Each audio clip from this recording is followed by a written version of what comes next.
Hey everybody, doing a quick swing analysis. I had a couple people ask to do this of Mr. Snedeker, and he's been having a really good year. There's a couple players that are playing really quite well. Charles Howell is doing really well. Brian Gay obviously doing very well. Did not play this week because he has the flu bug, but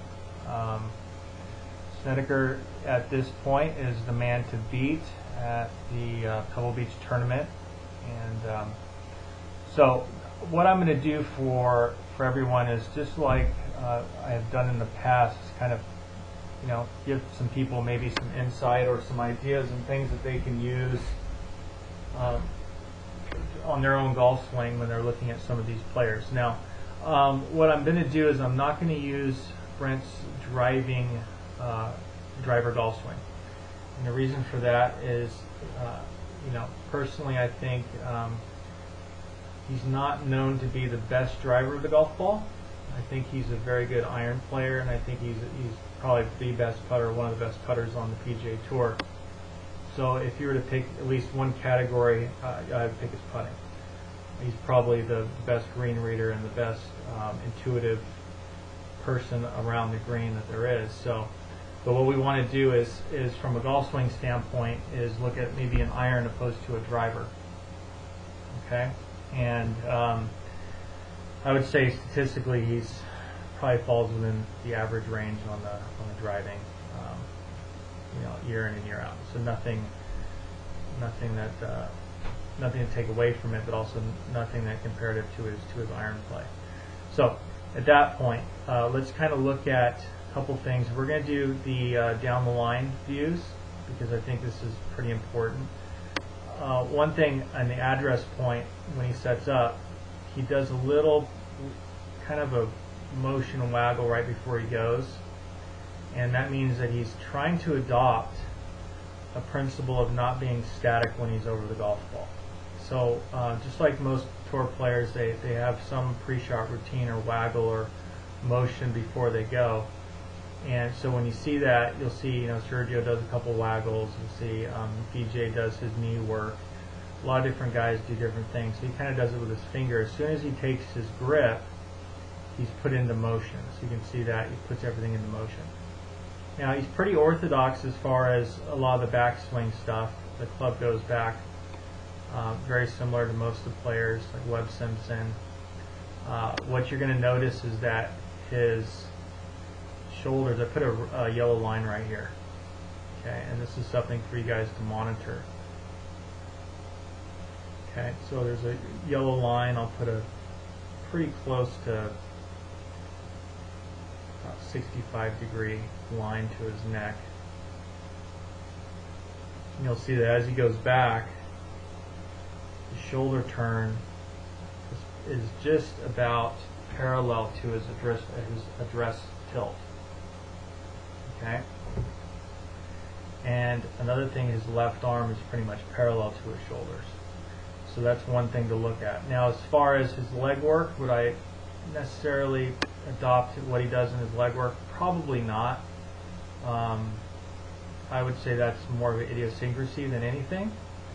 But his head is actually pretty stationary. Now, what's interesting, because of his leg work, you'll see his head actually lowers in the backswing.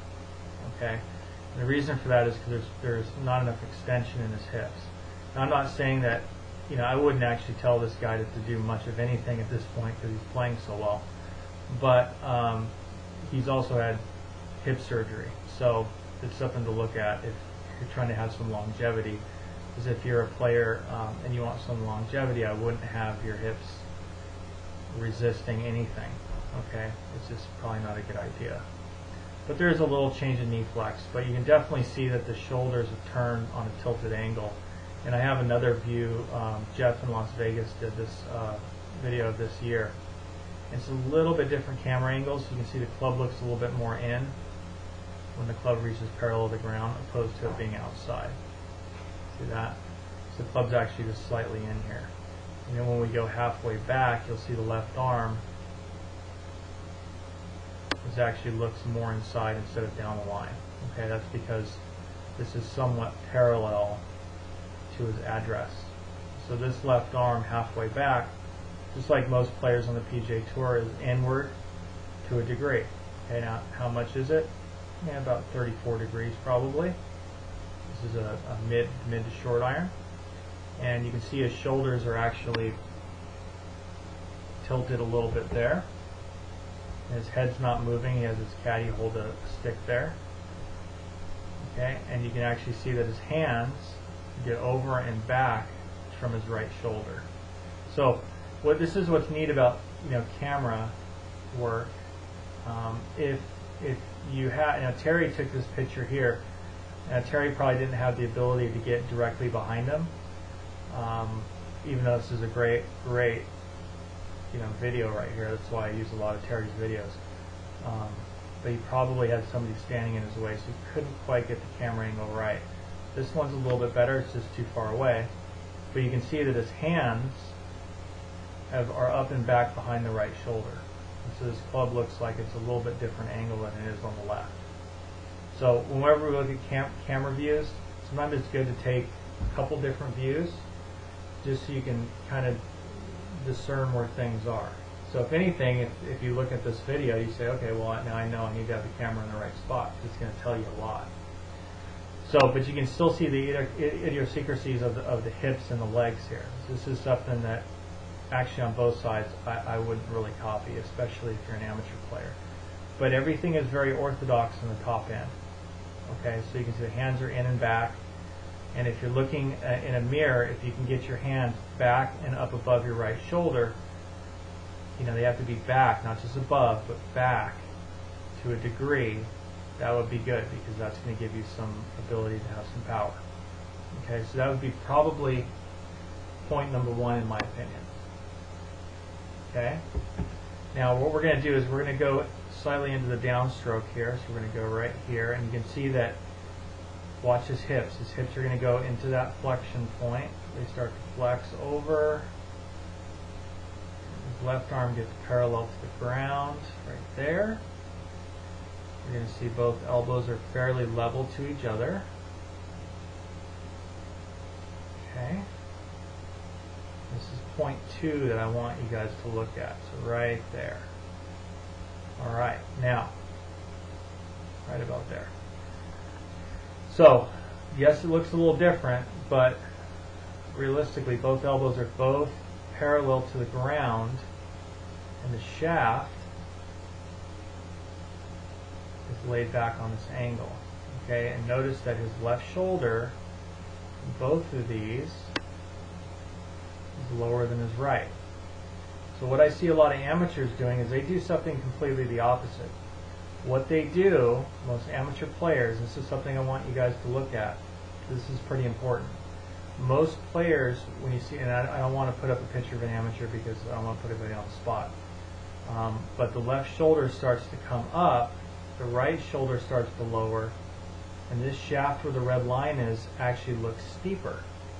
And the reason for that is because they don't go back into that tilt or that slant. So watch this motion here. Watch the left shoulder. It stays down as he goes and starts tipping and flexing over. As he's doing that, the right elbow stays down, so it's level to the left elbow, and the left shoulder has not popped up yet. Okay, so if you're out hitting balls and you see yourself start to early extend, they call it, or whatever. That's just a term and it doesn't really mean a whole lot. But early extension means a lot of different things. So let's just say if you early extend, your left shoulder comes up, the shaft gets deep, and your hips go forward towards the ball. Okay? But you're going to see here that he's actually done a pretty good job of reflexing the spine, keeping the linkage of his arms correct. The left shoulder hasn't come out of its space. Now, as he comes down, I'm going to pull the club down to its release point. You're going to start seeing a little different look because of the camera angle. This shaft looks like it's above his forearm. Right here, it's on his forearm. Okay? Now this is very, very orthodox. This is a good thing to see. Has he seen his left shoulder come up yet? Has not. Okay, so his hips are rotating. He's in flexion. He's moving his pelvis forward as his left shoulder stays down. And as he gets to this release point, which is right about there, okay, these lines away, you can see the club head is right on his hands on both. It's actually inside the hands on the pitcher on the right, just because of the camera angle. So it's right there. See that? All right. Now, if you're an amateur player, this may be, I would say, part 2, because this is a good place to drill from. Okay.